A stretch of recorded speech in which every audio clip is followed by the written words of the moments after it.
Hello, this is Dr. Lori Ernstberger, and welcome to Behavioral Training Resource Center. Today's topic is how to strengthen student motivation. I want you to think about what motivates you.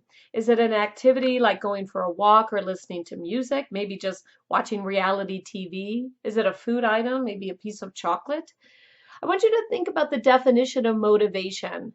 Motivation is the force that generates an action that results in engagement, which isn't that the goal of all teachers to engage students, which means learning is occurring?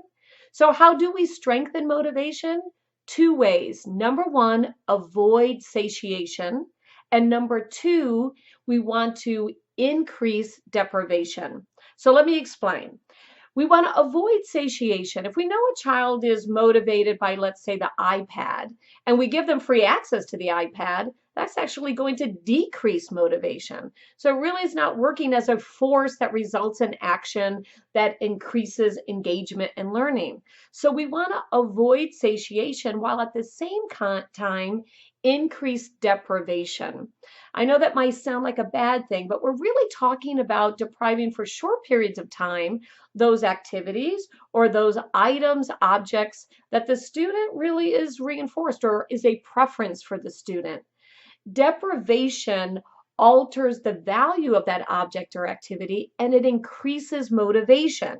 So, for example, I was in a classroom and the teacher told me the child liked the iPad. The child would play on the iPad, but they always played the same game. So every time they got the iPad, they played this one game.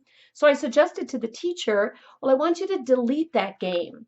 And I know what you're thinking because the teacher was kind of confused and a little bit shocked. Well, why would I delete this game if that's motivating for the student?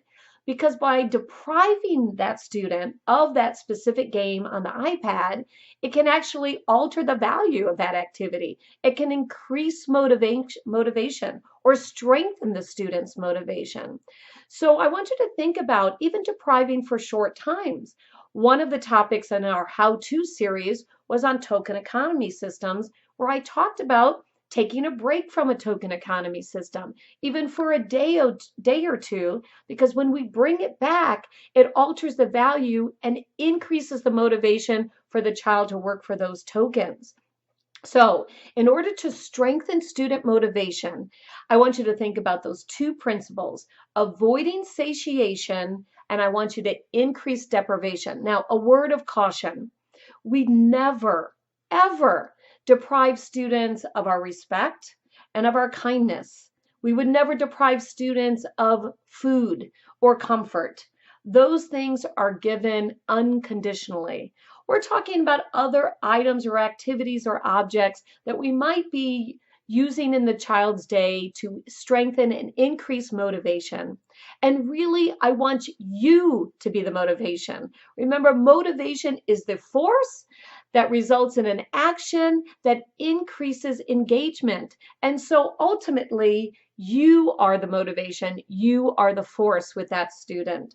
So to learn about this topic and so much more, you can go to behavioraltrainingresourcecenter.com and check out our library of courses and look through and find something that you know will be motivated for you to learn. So I appreciate your time today. Thanks and have a great day.